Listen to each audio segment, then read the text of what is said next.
All right, let's dive into a short piece of text that asks a really simple but kind of profound question. Why do we save up all that joy for just one day of the year? Let's break it down. So boom, right away, we're hit with the main idea. Think about it. Why do we push off all that good feeling, all that celebration, and cram it into just 1 or 2 days a year? This text gets you thinking right from the start with this question: why wait? And here's the big idea.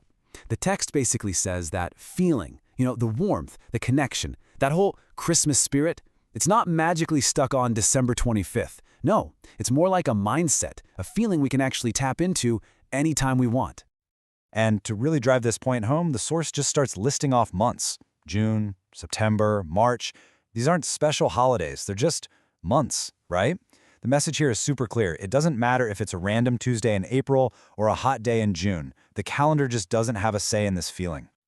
Okay, so how does the text build on this idea? Well, it sets up this really clear contrast, almost like a showdown between two things we tend to mix up all the time: the actual date on the calendar and the feeling we're chasing. And this lays it out perfectly. On one side, you've got the date. It's rigid, it's fixed, it's something you just kind of wait around for. But then you have the feeling. According to this text, that's an active, everyday thing.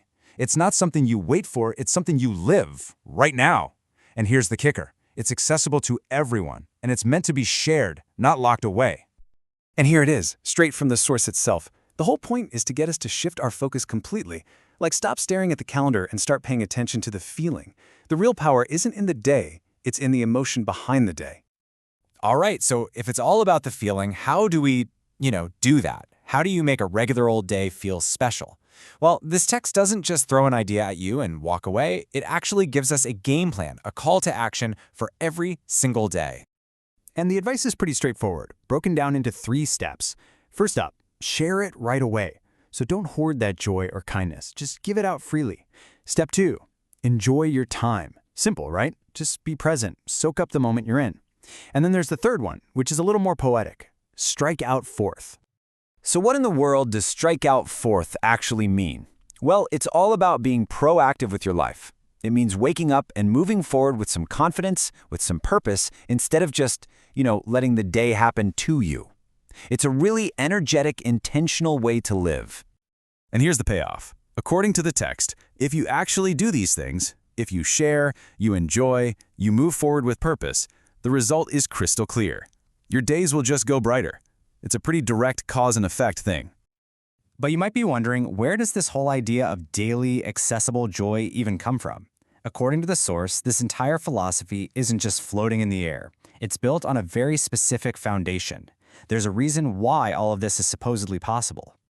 So the text starts building to its final ultimate point.